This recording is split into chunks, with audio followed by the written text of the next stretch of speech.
আর মামুনুল হক সাহেবের ব্যাপারে যে তথ্য দিয়েছে এটা একেবারেই ভুল তথ্য। উনি কোনো মুতা বিবাহ করেন নাই, গাজীপুরে কোনো জায়গায় এরকম কোনো ঘটনা ঘটে নাই। যেটা হ্যারাস করা হয়েছিল নারায়ণগঞ্জে, ওনাকে উনি বিয়ে করেছিলেন এবং এটা এখন এস্টাবলিশ আছে। মাননীয় উপনেতা, আপনি কি বলতে চান? আমি তো কি মুতা বিয়েতে এক্সপার্ট নাকি? আপনি বলেন। মুতা বিয়েতে আমি এক্সপার্ট না, তবে কনসেপ্টের ব্যাপারে আমি জানি।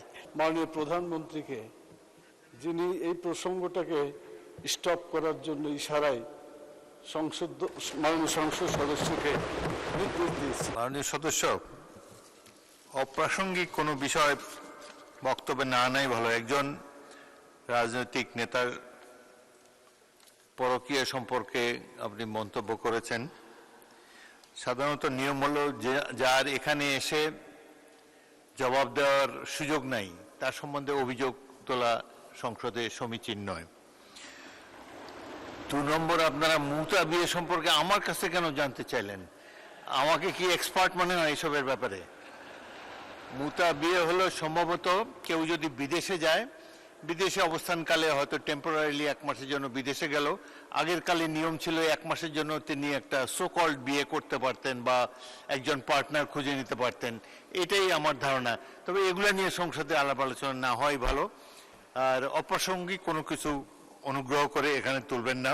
মাওলানা মামুনুল হক তিনি অনেক বড় বড় কথা বলছেন, এই বাজেট নিয়ে সরকারের পতন ঘটাবেন, অনেক কিছু ঘটাবেন।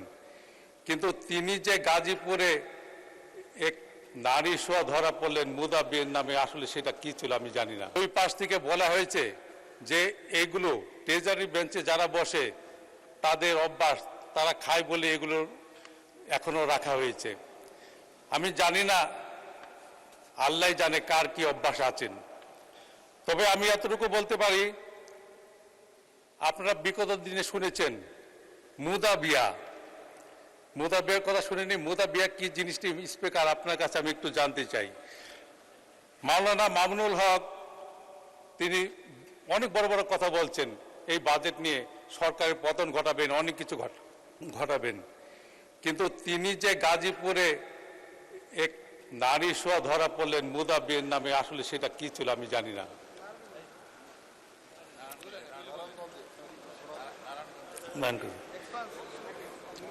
ছাত্র শিবির নেতা জিসান,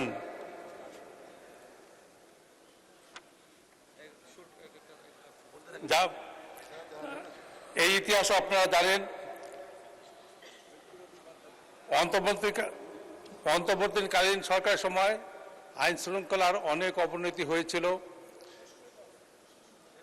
অর্থনীতিতে তলাবিহীন যুদ্ধ হিসেবে পরিণত হয়েছিল। বর্তমান সরকারের বয়স মাত্র 4 মাস পার হয়েছে। এই 4 মাসের মধ্যেই এই সরকার আইন শৃঙ্খলা উন্নয়ন করেছেন, মানুষের জীবনযাত্রার মান বৃদ্ধি করেছেন। ধন্যবাদ মাননীয় সদস্য। আমি বলে নিই তারপরে। মাননীয় সদস্য, অপ্রাসঙ্গিক কোনো বিষয় বক্তব্যে না আনাই ভালো। একজন রাজনৈতিক নেতার পরকীয়া সম্পর্কে আপনি মন্তব্য করেছেন। সাধারণত নিয়ম হলো যার এখানে এসে জবাব দেওয়ার সুযোগ নাই তার সম্বন্ধে অভিযোগ তোলা সংসদে সমীচীন নয়। 2 নম্বর, আপনারা মুতা বিয়ে সম্পর্কে আমার কাছে কেন জানতে চাইলেন? আমাকে কি এক্সপার্ট মনে হয় এসবের ব্যাপারে? মুতা বিয়ে হলো সম্ভবত কেউ যদি বিদেশে যায়, বিদেশে অবস্থানকালে হয়তো টেম্পোরারিলি 1 মাসের জন্য বিদেশে গেল, আগের কালে নিয়ম ছিল 1 মাসের জন্য তিনি একটা সোকল্ড বিয়ে করতে পারতেন বা একজন পার্টনার খুঁজে নিতে পারতেন। এটাই আমার ধারণা। তবে এগুলো নিয়ে সংসদে আলাপ আলোচনা না হয় ভালো। আর অপ্রাসঙ্গিক কোনো কিছু অনুগ্রহ করে এখানে তুলবেন না। এর কোনো দরকার নাই। মাননীয় উপনেতা, আপনি কি বলতে চান? আমি তো কি মুতা বিয়েতে এক্সপার্ট নাকি? আপনি বলেন। মুতা বিয়েতে আমি এক্সপার্ট না, তবে কনসেপ্টের ব্যাপারে আমি জানি। প্রথম কথা হচ্ছে, মাননীয় স্পিকার আপনি খুব রাইটলি বলেছেন, যিনি এখানে উপস্থিত নাই তার ব্যাপারে এ ধরনের আলোচনা তো এখানে হওয়ার সমীচীন না। আমি আশা করি, আর মামুনুল হক সাহেবের ব্যাপারে যে তথ্য দিয়েছে এটা একেবারেই ভুল তথ্য। উনি কোনো মুতা বিবাহ করেন নাই, গাজীপুরে কোনো জায়গায় এরকম কোনো ঘটনা ঘটে নাই, যেটা হ্যারেস করা হয়েছিল নারায়ণগঞ্জে ওনাকে, উনি বিয়ে করেছিলেন এবং এটা এখন এস্টাবলিশ আছে। তা বিয়ে করার তো জায়েজ আমিরে জামা মাননীয় স্পিকার। তা আমি চাইবো যে এটা আপনি এক্সপান্ড করবেন, পার্লামেন্টের রেকর্ডে এই ধরনের ভুল তথ্য এবং ভুল বক্তব্য থাকা উচিত হবে না। ধন্যবাদ মাননীয় স্পিকার। মাননীয় উপনেতা কি চিফ হুইপ বলবেন? বলেন। স্পিকার, যা অসংসদীয় এবং সমীচীন নয়, বিফিটিং দেখায় না। মাননীয় স্পিকার, আপনাকে অনুরোধ করছি সেটা মানে প্রসিডিংস থেকে এক্সপেন্স করার জন্য। ধন্যবাদ। মাওলানা মামুনুল হকের এই বিষয়ে আলাপ করা সংসদের কার্যবিবরণীতে আসার কোনো প্রয়োজন নেই, এবং তাছাড়া এখনো কিন্তু এটা আমি বলার ইচ্ছা ছিল না, তিনি তার অবস্থান পরিষ্কার করতে পারেন নাই। যাই হোক, এটা নিয়ে আলাপ আলোচনা করার কোনো দরকার নেই। মুজিবুর রহমান সাহেব কি বলবেন এই সম্পর্কে? বলেন না কিছু।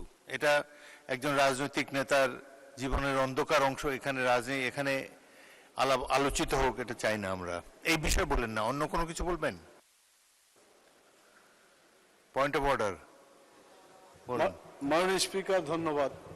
আমি প্রথমত ধন্যবাদ জানাই মাননীয় প্রধানমন্ত্রীকে, যিনি এই প্রসঙ্গটাকে স্টপ করার জন্য ইশারায় মাননীয় সংসদ সদস্যকে নির্দেশ দিয়েছে। দ্বিতীয় যেটা, আপনার মন্তব্য এটা সঠিক।